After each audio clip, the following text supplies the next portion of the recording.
พี่น้องซุ้มเจ้าได้ยินข่าวจังหวัดหนองบัวลำพูบ่แผ่นดินยุบลงเป็นหลุมบักนี้หลุมอ่างมางโอ้ยมาเป็นสร้างหมู่เก่าหมู่สิบตกลงนั่นกัน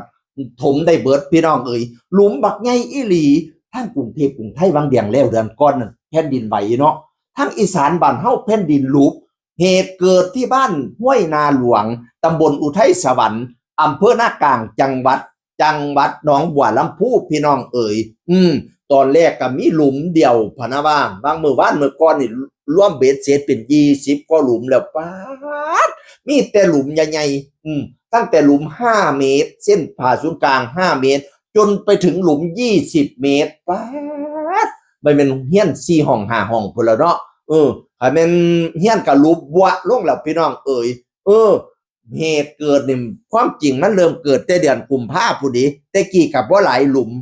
2หลุมตอนเกิดเหตุเดือนกุมภาพันธ์น้ำในห้วยน่ะก็โบกลงพอมันมาทอนอยู่หลุมพี่น้องเอ๋ยพอมันไหลซับไหลซึมมาหลุมข้าเจ้าสนุกหาปลาก็บ่ได้คิดอีหยังหลายมาวันที่28พฤษภาคมเนี่ยลุบแล้วลุบอีกเบ็ดเสร็จจำนวน20กว่าหลุมในเขตตำบลอุทัยสวรรค์ในเขตบ้านห้วยนาหลวงตำบลอุทัยสวรรค์อำเภอนากลางจังหวัดหนองบัวลำพูว้าเป็นตะย่านเติบอยู่นี้พี่น้องเอ๋ยหลุมบักใหญ่น้ำไหลโจกไหลลงไปไหนก็บ่เต็มจักเทียหลุมใหญ่คักใหญ่แน่อีเมฆข่อยเอ๋ยโตพอใหญ่แล้วพาไปย่างเลาะเบิ่งเนาะแล้วก็บอกว่าโอ้ยอยู่ดีๆได้ยินเสียงลั่นวะนึงว่าซั่นว่าน่ะไปเบิ่งละลุบลงอ่างมางว่าแม่นสร้างตกหลุมบัดนี้นี่เถียงเล่าอยู่มอนั่นน่ะหลุมห่างจากเถียงเล่านี่ประมาณ1เมตรจนว่าเสาเถียงเล่าจนเราบ่กล้านอนเถียงย่านเถียงผ้าหลูบวะลงขนาดต้นสำสาต้นบักใหญ่หลูบวะลงในหลุมน่ะพี่น้องฟ้าเป็นตะย่านคักแท้อยู่เขตห้วยนาหลวง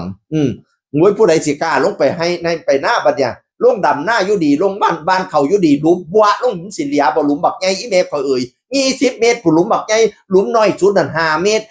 แล้วมันก็บะลงเรื่อยวะไปเรื่อยดิใหญ่ขึ้นเรื่อย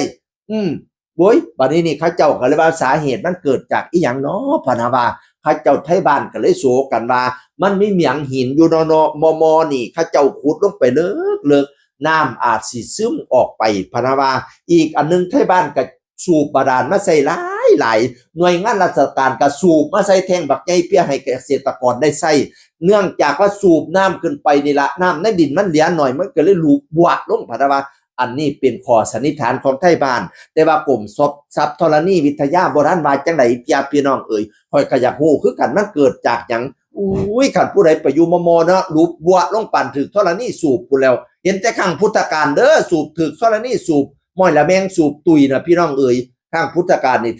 ถึกสูบตุย5คน1พระเทวทัต2พระเจ้าสุปาพุทธะ3นันทมนก4นันทยะ5นั่งกินจามณิกา5คนนี่สืบถึกธรณีสูบตาย